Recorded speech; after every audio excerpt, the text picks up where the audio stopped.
चलो पढ़ लें, पढ़ लेते हैं। पूरा DU मैंने तुम्हें बता दिया, और बेसिक जो और चीज़ें जानकारी चाहिए जो इंटरनल स्टूडेंट के लिए होता है वो टाइम बिंग बता दूंगा मैं, है ना। बच्चों की सोच कहाँ कहाँ जाती है, डे टू डे लाइफ में क्या क्या ज़रूरत है, शाम को कहाँ टाइम बिताना है, सुबह में कहाँ टाइम बिताना है। I will give you every नुक एंड जो कॉर्नर वाली डिटेल्स है वो सारी डिटेल्स दूंगा धीरे धीरे। चलिए, अब मैंने आपको ये पढ़ाया था, है ना, और इसका ये मेरे को लिखते हुए इतना मज़ा आता है ना, ये पेन मेरे को और जगह नहीं मिलता है, इतना शानदार लिखता है ये। कहाँ है Chaitanya? Very good, thank you very much. सुनो, मैंने आपको इसमें कल इंटरचेंज और एक्सचेंज बता दिया था क्या? बता दिया था। क्या हो गया? क्वेश्चन, ओ हाँ, मैंने होमवर्क दिया था कि आप 3 क्वेश्चन खुद से क्रिएट करके लाओ। किसने किसने किसने क्रिएट किया है? Very good. 2? It's okay, it's okay, 2 से भी काम चलेगा। Very good, okay.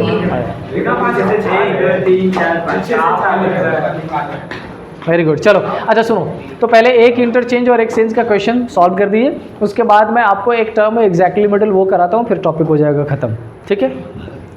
चलो सपोज कर लो कि एक पर्सन ए लेफ्ट से बैठा है 25th पोजीशन पर, बी राइट से बैठा है 35th पोजीशन पर, और आफ्टर एक्सचेंज बी राइट से हो जाता है 25।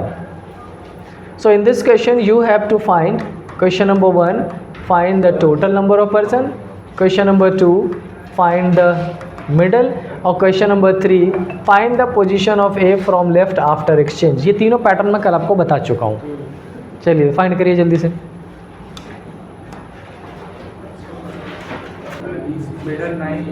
मिडल लाइन टोटल, ओके चलो देखो। ऑलराइट, सी मैंने आपसे बोला था कि जब टोटल फाइंड करना हो तो आप चेक करो जिस पर्सन की 2 पोजीशन दी गई हो उसकी दूसरी पोजीशन, उसमें ऐड करना है जिस पर्सन की 1 पोजीशन दी गई है उसकी तो एक ही है, मीन्स पहली, और तब आप क्या करोगे -1। अच्छा, बी की कितनी पोजीशन दी गई है? बी की पोजीशन 35, तो ये 1 और ये क्या है 2। मैंने आपसे ये भी बताया था कि सेकंड पोजीशन उसको कंसीडर करना जो आफ्टर एक्सचेंज दिया गया हो, जो सबसे लास्ट में गिवन हो, 49, ठीक है। तो अपन इसमें ऐड करेंगे, बी की सेकंड पोजीशन है 25, ए की पहली पोजीशन 25 और -1, टोटल क्या हो जाएगा 49। कल नहीं भी थे तब भी आप नोट डाउन कर लीजिए, बहुत ईजी है, आसानी से हो जाएगा। ओके, अब मैंने आपको मिडिल में बोला था कि जिस पर्सन की 2 पोजीशन दी गई होगी ना वो या तो इंक्रीज करेगा या डिक्रीज करेगा, है ना। बी की 2 पोजीशन है, ये 35 से 25 हो गया, डिक्रीज कर गया।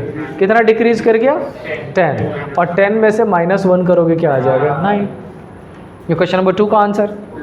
थर्ड क्वेश्चन मैंने आपसे बोला था कि देखो अगर एक पर्सन जिसकी 2 पोजीशन दी गई है अगर वो इंक्रीज करता है तो दूसरा भी इंक्रीज करेगा, और अगर एक पर्सन जिसकी 2 पोजीशन दी गई अगर वो डिक्रीज करता है तो दूसरा भी डिक्रीज करेगा विद द सेम नंबर। तो ये 35 से 25 हो गया, कितना डिक्रीज? 10 डिक्रीज। तो ये एक ही पोजीशन दी, 25 में से अगर 10 माइनस कर दोगे तो क्या हो जाएगा 15। ये हो गया आपका क्वेश्चन नंबर 1, ये हो गया क्वेश्चन नंबर 2, और ये हो गया क्वेश्चन नंबर 3। ये पढ़ा था हमने कल, इंटरचेंज एक्सचेंज। डन? चलो, तो नेक्स्ट कॉन्सेप्ट मैं अभी आपको बताता हूँ, और उसका नाम है एग्जैक्टली मिडिल। पहले ये पढ़ लो फिर ऑर्डर पढ़ाऊँगा मैं। अच्छा, एग्जैक्टली मिडिल मैंने आपको थोड़ी सी इन्फॉर्मेशन कल दी थी, बताना अर्नब। अगर 2 पर्सन के बीच में कोई थर्ड पर्सन एग्जैक्टली मिडिल है तो उन दोनों के बीच में जो नंबर ऑफ पर्सन्स होंगे वो कितने कितने हो सकते हैं? 7, यस। मतलब सिंपल है कि ऑड नंबर हो सकता है। मेरे पूछने का बेसिकली ये मतलब था कि अगर आपसे ये बोला गया हो कि भाई ए और बी के बीच में एक पर्सन सी पुट करो जिसकी जितनी दूरी ए से हो उतनी ही दूरी किससे हो? यही है ना। और उसके लिए अगर मैं इसमें ये इवन नंबर पुट कर दूं, नहीं कर पाएंगे। अगर मैं इसमें ऑड नंबर पुट कर दूं तो आप बोल सकते हो कि इस वाले पोजीशन पर किसको पुट कर दें? सी को। बी और सी के बीच में भी कितने? 2, और ए और सी के बीच में भी कितने? 2। मतलब सिंपल ये कि एग्जैक्टली मिडिल का कॉन्सेप्ट जहाँ कहीं पर भी आएगा, इनके बीच में जो पर्सन्स होने चाहिए वो हमेशा क्या होना चाहिए, और अगर ये आपको याद रहेगा तो इस पैटर्न में जितने भी क्वेश्चन होंगे वो सब आप बड़ी इजीली कर लोगे। डन, लिखें क्वेश्चन, लिख लीजिए। लिखिए, इन a row 50 persons are there. In a row 50 persons are there. Total कितने हो गए? 50. In which position of A is 25 from left. In which position of A is 25 from left and position of B is 10 from right. इतना हो गया? If C is exactly middle of A and B, if C is exactly middle of A and B, then find the position of C, from right and left hand. दोनों ही and से C की position.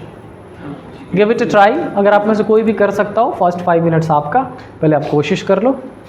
ऐसी थोड़ा जल्दी try करना क्योंकि आज हमने बातें बहुत कर ली है, चैप्टर कंप्लीट करना है आज ही। यस, मैं बता दूं पहले, आपका आंसर आ गया? बीच में 15 बच लोगे। अच्छा ठीक है, सुनो पहले मैं आपको एक बेसिक बता देता हूँ, उसके बाद आप ट्राई करना। ओके, यहाँ देखिए, टोटल नंबर ऑफ पर्सन्स कितने हैं? 50। ध्यान से देखो। अच्छा, इसमें ए की पोजीशन जो दी गई है, ऑल राइट, ए की पोजीशन कितनी दी गई है? 25। अच्छा, अगर मैं इधर से बात करूं तो बी की पोजीशन कितनी दी गई है? 10। यही है ना? 33। अब मुझे आप ये बताओ कि अगर टोटल आपके पास 50 पर्सन है और ये लेफ्ट से कुछ गिवन है और ये राइट से गिवन है, तो पहले आपकी जिम्मेदारी है क्या फाइंड करना? मिडल। और मिडल के लिए आना मैंने आपको बताया था total minus left plus right, ये मैंने परसों ही फर्स्ट क्लास में बताया था। तो टोटल आपके पास कितने हैं? 50, और माइनस करोगे 25/10 35 इक्वल टू क्या हो जाएगा? 15। इसका मतलब इसके बीच में आपके पास ये 15 पर्सन अरेंज करने पड़ेंगे। और अब देखो, मैंने ये करते करते बीच में एक लाइन थोड़ा सा बड़ा पुट किया है। क्यों? ताकि मैं यहाँ पर भी 3 और 4 7, यहाँ पर भी 3 और 4 7, तो ये पोजीशन किसको दे दूँ? सी को। यही आपका फाइनल कॉन्फ़िगरेशन है। लेफ्ट से 17, लेफ्ट से 33 और राइट से 18। आपका ये क्लियर हो गया? अरेंजमेंट कर लोगे अब दोबारा। अब हमसे क्या पूछा गया है? हमसे बोल रहा है कि भाई आप ये बताओ कि इस C की पोजीशन लेफ्ट से कितनी है? तो A तक पहुंचते हुए 25, और 25 के बाद ये C तक चलते हुए 8। चुप हो जाओ, जब बता रहा हूँ तो चुप रहो। आपके आंसर्स इज़ ओके, जब मैं बोल रहा हूँ तो आप सुनो, क्योंकि बाकी और सुन रहे हैं। तो ये C की पोजीशन इस A के बाद कितनी हो जाएगी? 8, क्योंकि 7 ये बीच में और C की एक पोजीशन इटसेल्फ, तो 7 और 1 8। इसका मतलब C की पोजीशन 25 और प्लस 8 इक्वल टू कितना हो जाएगा? 33। किस एंड से? राइट से। अगर मैं C की पोजीशन लेफ्ट से आपसे पूछ लूँ तो आप पहले ये B की पोजीशन क्या कर लो? 10, और 10 में अगर आप ये फिर से 8 काउंट कर दोगे, 10 + 8 क्या हो जाएगा? 18। यही आपका एग्जैक्टली मिडिल। डन। क्या इसको शॉर्ट कर सकते हैं? बिल्कुल कर सकते हैं। बिना किसी स्ट्रक्चर के बनाए हुए भी हम इसको शॉर्ट पैटर्न से सॉल्व कर सकते हैं। मैं चाहता हूँ कि मैं आपको वो बता दूँ एक बार। देखिए, जब कभी एग्जैक्टली मिडिल का कॉन्सेप्ट हो तो सबसे पहला काम आपको ये कर लेना है। डन। और ये करते हुए अगर यहाँ पर ऑड नंबर होगा तो आगे कॉन्फ़िगरेशन चेक करेंगे, ऑड नंबर नहीं होगा तो आगे कन्फिग्रेशन चेक नहीं करोगे, क्योंकि अगर इवन नंबर हो गया तो एग्जैक्टली मिडिल पॉसिबल ही नहीं होगा, answer can not be determined कर दीजिएगा। अच्छा, अब ये जो इतना बड़ा कन्फिग्रेशन बना है, क्या इसकी ज़रूरत है? तो समझो यहाँ पर। अच्छा, इस 25 में मैंने इस सी की पोजीशन ढूंढने के लिए इस 8 को क्या किया है? ऐड ही तो किया है ना। इधर से भी जब राइट से पोजीशन किया तो इस बी की पोजीशन में सी को मैंने क्या किया है? ऐड ही तो किया है, मतलब दोनों तरफ से क्या कर रखा है? ऐड। अब बात ये रही कि ऐड क्यों किया, तो मैंने कल आपको एक कंडीशन बताया था रिकॉग्नाइज करने के लिए कि कोई भी क्वेश्चन नॉर्मल में है या ओवरलैप में, याद है? मैंने बताया था कि अगर लेफ्ट राइट ऐड करने पर भी टोटल बड़ा होता हो तो क्वेश्चन क्या होता है? नॉर्मल। और अगर लेफ्ट राइट ऐड करके ये दोनों नंबर एडिशन होके इससे बड़ा हो जाता तो क्वेश्चन क्या होता? ओवरलैप। तो नॉर्मल होगा तो अपन क्या करेंगे? प्लस। और अगर यही कॉन्सेप्ट किस में होता? ओवरलैप में, तो अपन क्या करते हैं? माइनस। अब मैं बिना इस स्ट्रक्चर के अगर क्वेश्चन सॉल्व करता तो कैसे करता, बस आप वो देखिए। मुझे ये पता है कि टोटल 50 है, तो मैं सबसे पहला काम क्या करूँगा? मिडल फाइंड करना, और मिडल मैंने 15 यहाँ ऑलरेडी फाइंड कर दिया, ये पुट कर दिया। अच्छा, अब इस मिडल से मैं सी की पोजीशन एग्जैक्टली मिडल फाइंड करूँगा। एग्जैक्टली मिडल क्या होता है? Always middle plus 1 divided by 2। Middle आपके पास कितने हैं? 15 प्लस 1 करोगे डिवाइडेड बाई 2 करोगे, क्या हो जाएगा? 8। अब देखो तो क्या ए से सी की पोजीशन 8 है? यस। क्या बी से सी की पोजीशन 8 है? यस। तो हमने डायरेक्टली क्या कर लिया? 8 फाइंड कर लिया। अब सी की पोजीशन लेफ्ट से पूछे तो उसको लेफ्ट में ऐड कर दो, और सी की पोजीशन राइट से पूछे तो उसको राइट में ऐड कर दो, in case of normal. In case of overlap C की पोजीशन लेफ्ट से पूछे तो लेफ्ट में माइनस कर देना है, और सी की राइट से पूछे तो राइट में माइनस कर देना है। अब ये जो मैंने दूसरा पैटर्न बताया, इसको मैं एक क्वेश्चन खुद ही सॉल्व करके पूरा दिखा रहा हूँ, ताकि आप इसको थोड़ी देर के लिए छोड़ के ये समझें, क्योंकि ये ज़्यादा काम आएगा। बाकी मेरे साथ कोई और कर सकते हो, कर ले बेटा, ले लेना। सुनो, अगर हमसे बताया गया है कि आपके टोटल जो पर्सन है वो 75 है, ए की पोजीशन लेफ्ट से दे दी गई है 30, बी की पोजीशन राइट से दे दी गई है 20, और सी एग्जैक्टली मिडिल है, और सी की पोजीशन लेफ्ट से भी बता दो और राइट से भी। ये क्वेश्चन है आपका। First 30 seconds goes to you. Short trick से फाइंड करिए। लेफ्ट से 43, ठीक है, राइट से 33, ओके। 33 एंड ओके, ठीक है। इंडिविजुअल आंसर है, डाइवर्सिफाइड है, कोई इशू नहीं, अपन चेक करेंगे, देखेंगे किसका करेक्ट है।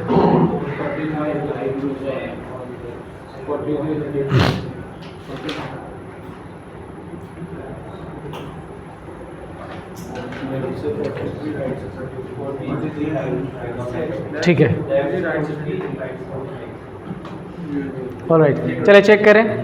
देखो, सबसे पहले आप मुझे ये बताओ, इसको देख के ये क्वेश्चन नॉर्मल है या ओवरलैप है? नॉर्मल कंडीशन में आएगा। अच्छा, अगर मैं इसमें मिडल फाइंड करूं तो मिडल में कैसे फाइंड करूंगा? 75 माइनस 50, आपका कितना आ जाएगा? 25। ये सबका क्लियर है? मिडल। अच्छा, अब अगर मिडल से एग्जैक्टली मिडल फाइंड करूंगा तो मैं क्या करूंगा? 25 plus 1 divided by 2 equal to क्या हो जाएगा? 30। ये आ जाएगा। अच्छा, आपसे पूछा जाए सी की पोजीशन लेफ्ट से कितनी है, तो इसको किस में ऐड कर दो? लेफ्ट में। क्या आ जाएगा? 43। और सी की पोजीशन राइट से पूछे तो किस में ऐड कर दो? इसमें। क्या हो जाएगा? 33। किसका किसका करेक्ट है? ऑलराइट, चलो ठीक है, ये कर सकते हैं ना, बहुत कुछ तो नहीं है इसमें। थोड़ा सा एडिशन मैं कर रहा हूँ लैंग्वेज बेस्ड नया क्वेश्चन में, कोशिश करिएगा सॉल्व करने का। लिखिए क्वेश्चन, लिखिए A is sitting, A is sitting fourth to the right of B. A is sitting fourth to the right of B in a row of 100 persons. A is sitting fourth to the right of B in a row of 100 क्या है? इसको बड़ा 101 कर दीजिए, 101 persons. Then there are 3 persons between A and C. and C.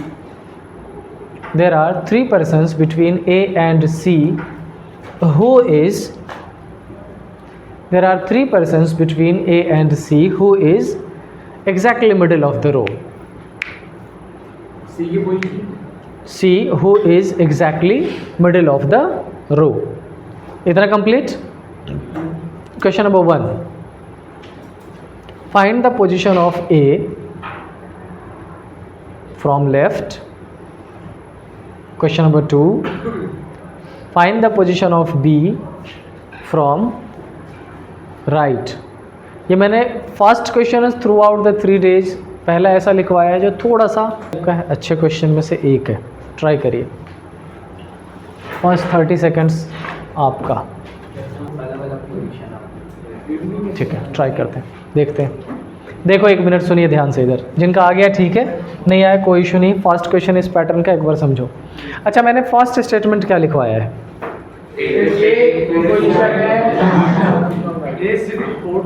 Fourth to the right of B. अच्छा, suppose करो मैंने ये बी की पोजीशन ले ली, तो फर्स्ट सेकेंड थर्ड और ये पोजीशन किसकी हो जाएगी? फोर्थ राइट हो गया. ठीक है, सेकेंड स्टेटमेंट बताइए. 3 person between A and C. अब ए और सी के बीच में 3. यहाँ देखना ए और बी के बीच में कितने हैं? 3. इसका मतलब डेफिनेटली आपसे बोला जा रहा है कि सी की पोजीशन यहाँ पुट कर दीजिए. ए और सी के बीच में कितने हो गए? 3 हो गए. अच्छा, अब सी के बारे में क्या बोला गया है? सी एग्जैक्टली मिडिल है उस रो का जिस रो में टोटल नंबर ऑफ पर्सन्स कितने गिवन है? 101. यही है ना? अच्छा, इस रो का अगर एग्जैक्टली मिडिल फाइंड करें तो 101 + 1 अपॉन 2 करेंगे. आंसर कितना हो जाएगा? 51. इसका मतलब इस सी की पोजीशन 51 राइट से भी है और इसी सी की पोजीशन 51 लेफ्ट से भी है, क्योंकि वो एग्जैक्टली मिडिल है. इतना सिंपल क्वेश्चन था, सिर्फ लैंग्वेज और कुछ नहीं. अच्छा, अगर ये 51 पर है तो ये हो जाएगा 50, 49, 48 और ये क्या हो जाएगा? 47. उसके पहले चल लीजिए, ये क्या हो जाएगा? 46, 45, 44 और ये क्या हो जाएगा? 43. ये आपका क्वेश्चन हो गया. अब बात ये रही कि क्वेश्चन में आपसे पूछा क्या गया है. क्वेश्चन नंबर 1 क्या पूछ रहा है? Find position of A from left. Left. A की पोजीशन लेफ्ट से, तो ये तो करेक्ट है. लेफ्ट से हमने 47 कर रखी. फर्स्ट क्वेश्चन का आंसर कोई इशू नहीं, बिल्कुल correct. Question number 2. Find position of B from right. अब देखो बी की पोजीशन ये जो 43 गिवन है, ये कहाँ से गिवन है? लेफ्ट से. सबसे पहला क्वेश्चन मैंने आपको बताया था कि अगर आपका टोटल गिवन है 101 और लेफ्ट से पोजीशन गिवन है कितना? 47, तो राइट से कैसे फाइंड करोगे? Total minus left plus 1. याद करो, सबसे पहला बताया था मैंने. तो टोटल आपका कितना है? 101. माइनस लेफ्ट से क्या करोगे? 43 और प्लस 1 करेंगे तो क्या हो जाएगा? ये 47 और प्लस 1. 47 होगा क्या? 44. 101 से 43 माइनस करिए ना, 54 होगा. 54. ये क्या हो जाएगा? 54 और प्लस 1. आंसर क्या हो जाएगा आपका? कितना आएगा? माइनस करो ना, सब्ट्रैक्शन करो ना. 58 आएगा. 58 कर दीजिए, तो ये आ जाएगा 58 और प्लस 1 करेंगे, क्या हो जाएगा? पैटर्न समझ में आया? एक पोजीशन ये जो बी की थी ये लेफ्ट से गिवन थी, ये हमें राइट से फाइंड करना था, और एक ही पोजीशन ऑलरेडी लेफ्ट से. किसके आंसर सेम आए थे? एक मिनट. हाँ बेटा बोलो. सर, इसमें between A and C 3 person है, तो ए तो 51 के बाद भी 3 पर्सन में 55th पे हो सकता है ना उसमें. एक ही पोजीशन, लेकिन बेटा अगर एक ही पोजीशन यहाँ रखोगे तो बी की पोजीशन कहाँ रखोगे? बाहर से बी को अगर 4th राइट में लेंगे तो वो भी 50. तो फिर अगर यहाँ लेके जाओगे तो बी उसके राइट में हो जाएगा. ये हमारे पास कंपलसरी है कि इस ए को राइट में ही बिठाना है बी के. इस वाले पोजीशन को अपन, ये जो बी की पोजीशन है इसको चेंज नहीं कर सकते. एक ही अगर आप ऐसा कर दोगे, ये पोजीशन कर दोगे, तो आपने बी को राइट में बिठा दिया. बट अगर ए और सी के बीच में 3 पर्सन है और अगर ए को 55th पे बैठा दे, रुको, ए और सी के बीच में थर्ड पर 3 पर्सन से. Yes, next. अगर सी के लेफ्ट से ले, अगर ए को 3 पर्सन के सी के लेफ्ट में, तो सी के लेफ्ट में ही तो है. सॉरी, राइट में. सी के राइट में. चलो, सी के राइट में अगर आपने ए को ले लिया, अब बी अगर ए से ए बी के राइट में, तो सी और ए की पोजीशन भी तो same. Let me tell you. अब अगर ए बी के राइट में है तो आप बी को अरेंज कहाँ करोगे, पहले ये बताइए. सी और बी की पोजीशन नहीं ले सकते ना। अभी उसने क्वेश्चन पूछा था कि क्या एक पोजीशन पे 2 पर्सन पुट कर सकते हैं, तो आंसर है नहीं।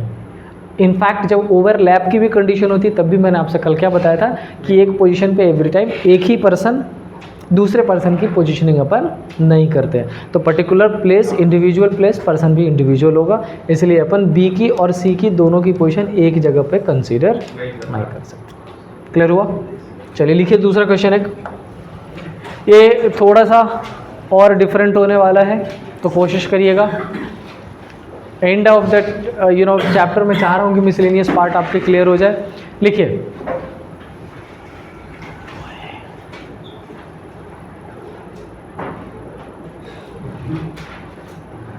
in a row the ratio of boys and girls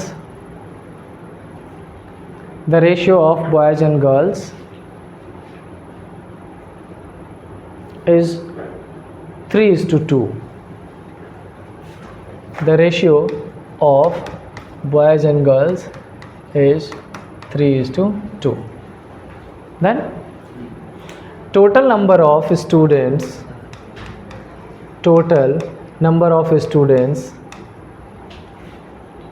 are 100. दो इन्फॉर्मेशन दे दी। मैं सोच में इसलिए पढ़ गया था क्योंकि थोड़ा इजी कराना था इस क्वेश्चन को, नहीं तो थोड़ा मुश्किल बन जाता, सिर्फ रेशियो से गड़बड़ हो जाता पहला। चलिए, बॉयज़ एंड गर्ल्स का क्या हो गया 3:2 और टोटल क्या हो गया 100। In the row Ankush is sitting on. अब आप सोचोगे मैंने अंकुश क्यों लिखवाया, क्योंकि इस बार मुझे बॉयज़ एंड गर्ल्स का सेपरेशन बताना है आपको, तो इसलिए बॉयज़ में हम लिखवाना पड़ा है। क्वेश्चन में कई बार अंकुश को गर्ल्स भी कंसीडर कर लो। चल लिख लीजिए, in row Ankush is on 29th position from left. Ankush is on 29th position from left. Done? ठीक है, एक इंफॉर्मेशन और, रिया इज ऑन, कौन है अंकुश? रिया, ऐसे कैसे नहीं पता? Riya is on 22nd position from left in overall and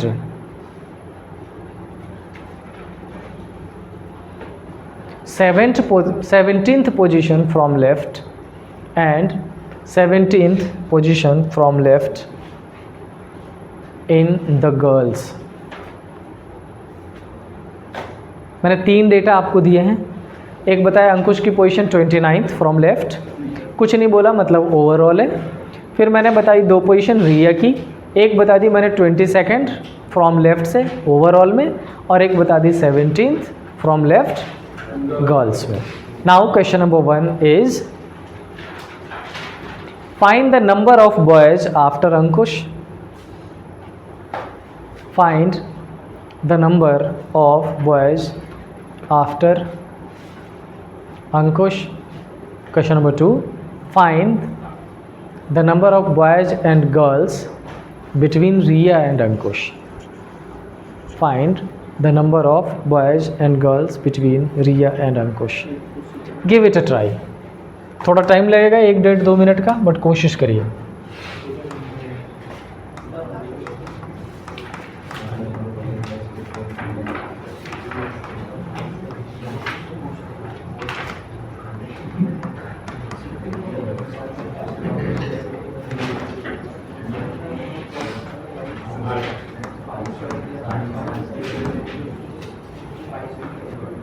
क्या लग रहा है, हो जाएगा?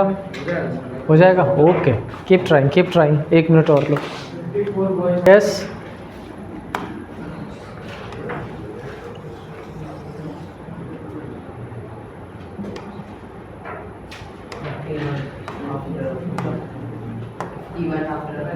after 51 31 ऐसा आंसर आ गया, वेरी गुड। यस चैतन्य, नहीं समझ आ रहा है? ये अंश समझ गया, समझ गए?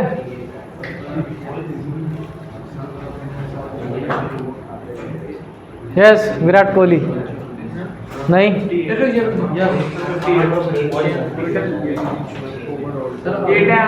क्या मौलिक? सर अंकुश और रिया के बीच में 6 लड़कियां होंगी। हाँ ये सही है। थोड़ा ठीक क्वेश्चन है। 6 लड़कियां और 1 लड़का है, हाँ और अंकुश के बाद 54 बॉयज है। ओके, चलो देखो कोशिश करो, सुनो। आपके पास टोटल कितने बच्चे? 100। अच्छा, अगर इस रेशियो से देखो आप 3:2 है, बॉयज़ कितने हो जाएंगे और गर्ल्स कितनी? ठीक है। अब ये बताओ, इसमें अंकुश की अगर बात करें तो ये 29th पोजीशन पर है। कहाँ से? लेफ्ट से। इसका मतलब अंकुश के बाद ओवरऑल बच्चों की अगर बात करें तो 71 बच्चे और इतना क्लियर? चलो, अच्छा ये जो अंकुश की पोजीशन है ना, ये बॉयज़ एंड गर्ल्स में नहीं है, ये ओवरऑल है। तो अपन इससे ये डिटरमाइन नहीं कर सकते कि इसके राइट में कितनी लड़कियां हैं और इसके लेफ्ट में कितने लड़के हैं, ये डिटरमाइन, क्योंकि ओवरऑल में काउंटिंग की गई है। लेकिन अब जैसे ही किसकी बात की जाएगी? रिया की। रिया की 2 पोजीशन है, एक तो दी गई है कितनी? 22 ओवरऑल में है ना, ये भी ओवरऑल में, ये भी ओवरऑल में। ये 22 ओवरऑल में इसलिए दिया गया ताकि आपको ये बताया जा सके कि इसके बीच में 23, 4, 5, 6, 7, 8 कितने लोग हैं? 6 लोग हैं। लेकिन इस 6 में बॉयज़ कितने और गर्ल्स कितने, इसकी इन्फॉर्मेशन अपने पास फिलहाल तो नहीं है।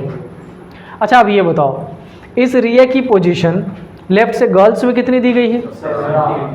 17। अच्छा 17 बाद में देखेंगे, पहले मुझे एक बात बताओ, मैं अगर एक रो में 10वें पोजीशन पर हूँ तो मेरे से पहले कितने लोग होंगे? अगर 20वें पर हूँ तो?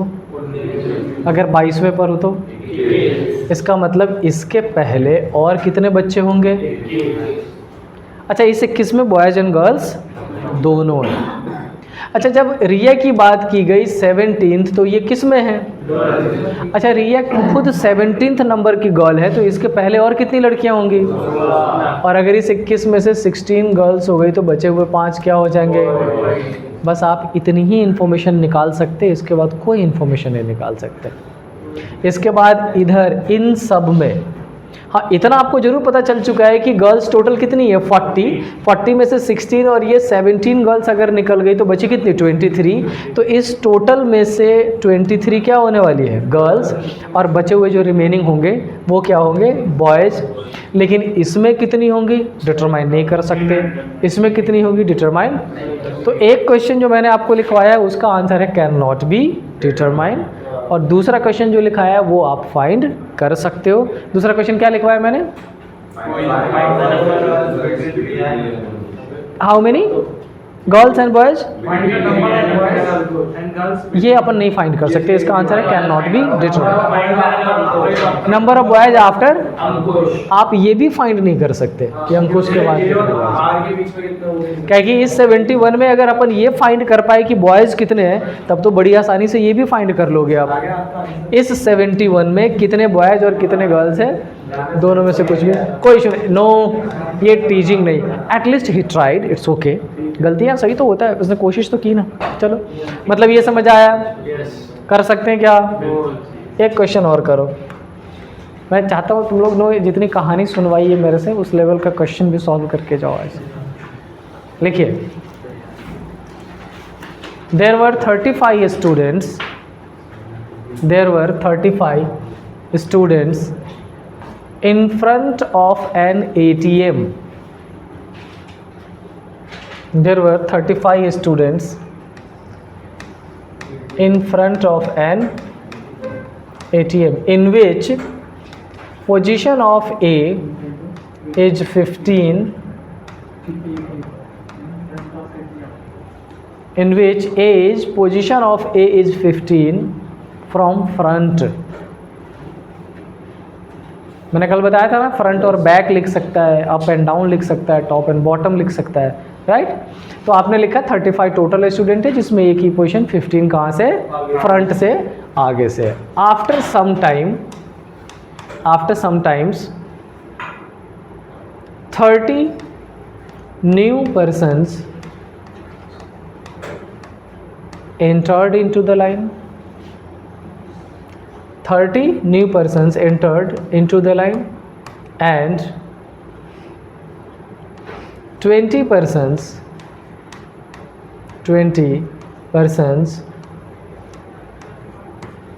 went away after taking money from the ATM. Done? एक बार पूरा डेटा मैं रिपीट कर दे रहा हूँ. टोटल 35, ए की पोजीशन 15 फ्रॉम फ्रंट, और 30 नए पर्सन्स आ गए और 20 पर्सन्स वेंट अवे. क्वेश्चन में क्या है? इतना ही रहने दे या और इसको थोड़ा क्वेश्चन की क्वेश्चन में रहने दो? समझ रहा है और चलो और नहीं, बढ़ रहने दो, इतना ही रहने दो. सर अगर 20% निकल गए तो फिर ये भी चला गया वहाँ से। ये मुझे क्या पता ए को पैसे मिले नहीं मिले, how would I know? Sir वो 30% जो आएंगे वो ओके, ओ वे सर वो जो 30% आए पीछे लगेंगे ना बीच में। मुझे बेटा ये सब नहीं पता. चलो लिखो.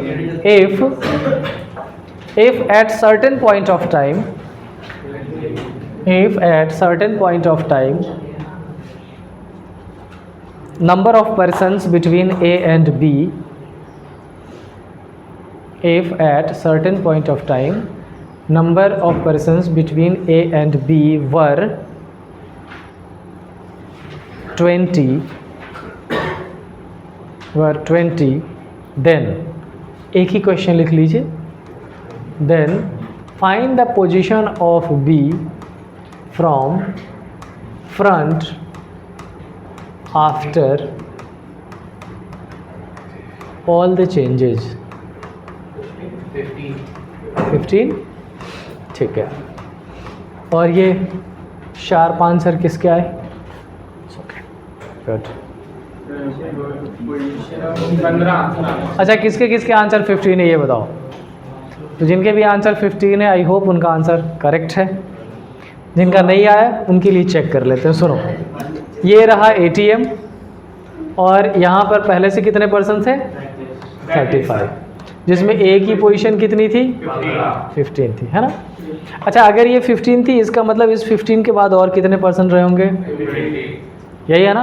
अच्छा, ATM के लाइन में जब नए पर्सन आते हैं तो वो बैक से आएंगे या फ्रंट से आएंगे? बैक से. बैक से कितने पर्सन आ रहे हैं? 30 पर्सन आ रहे हैं. अच्छा, जो लोग पैसे लेके जाएंगे वो फ्रंट से जाएंगे या बैक से? तो इन्होंने एक बात कही थी कि A चला गया, दैट इज़ करेक्ट कि A चला जाएगा. अच्छा, कितने पर्सन चले गए? अगर 20% चले गए तो इस 35 में से बचेंगे कितने पर्सन? इतना क्लियर है सबका? अब क्वेश्चन में आपसे ये पूछा गया है कि B की पोजीशन क्या है, लेकिन एक लाइन कही गई है कि at certain point of time there were 20%. 20 था क्या? 20% नहीं, मैं क्या लिखवाया मैंने? A और B के बीच में कितने लिखवाया था? 20 लिखवाया था. ओके, मैंने ये लिखवाया था at certain point of time there were 20% between A and B. अच्छा, मुझे ये बताओ, सर्टेन पॉइंट ऑफ टाइम का बेसिक मतलब ये CND अभी कंसीडर नहीं करते, थोड़ा अज्यूम करते हैं फिर देखेंगे. ऐसा मान लेते हैं कि जो जाने वाले लोग थे वो बाद में गए और जो आने वाले लोग थे वो पहले आ गए. तो पहले वाला 35 भी रहा और बाद वाला 30 भी जुड़ गया. टोटल पर्सन कितने हो गए थे? 65 हो गए थे. चलो, अब ये बताओ, अगर A और B के बीच में 20 पर्सन है तो क्या इस A के रेस्पेक्ट में B की पोजीशन इधर पुट कर सकते हैं क्या? नहीं पुट कर सकते ना. तो A की पोजीशन किधर पुट करनी पड़ेगी? इस साइड. अब दोबारा इस पूरे स्टेटमेंट को समझो. मैंने ऐसा बोला है कि आने वाले पहले आ गए और जाने वाले अभी तक गए नहीं है, बाद में जाएंगे. इस पर्टिकुलर में A की पोजीशन 15 दी गई थी और A और B के बीच में कितने पर्सन्स हैं? तो B की पोजीशन कितनी होगी यही फाइंड करना है ना हमें. कोशिश करते हैं. अच्छा, ये बताओ, A और B के बीच में तो ये जो पोजीशन है B की ये कितनी हो जाएगी लेफ्ट से? ये बताइए. ये 15 और 20 मिडिल में है 35 और 1 B की पोजीशन भी होगी, कितनी हो जाएगी? 36.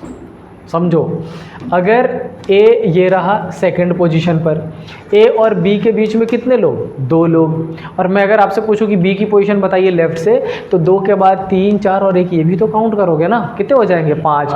मतलब B की पोजीशन कितनी हो गई? 36. अब आप ऐसा मानो कि ये जो 36 है इसके पहले वाले जितने लोग हैं उसमें से 20 लोग चले गए, तो 36 में से अगर 20 चले गए तो बचे कितने? तो आंसर आपका क्या होना चाहिए था अगर आंसर आएगा तो? आपने क्या आंसर दिया? नियरिंग थे, बहुत क्लोज थे अजम्पशन के। लेकिन अगर क्वेश्चन में 100% श्योरिटी से मैंने पहले ये लिखवा दिया है, क्या पहले मैंने ये लिखवाया है कि 15% चले गए और बाद में ये लिखवाया है कि लोग आए? पहले ये लिखवाया है कि लोग आए फिर बाद में चले गए, इसका मतलब हमारा ये आंसर 100% करेक्ट है। आपने बस एक मिस्टेक कर दिया है 15 करके, ऑल दो ओवरऑल करेक्ट है। डन। टाइम क्या बच रहा है? इनका लॉजिक तो क्या? नहीं सही है।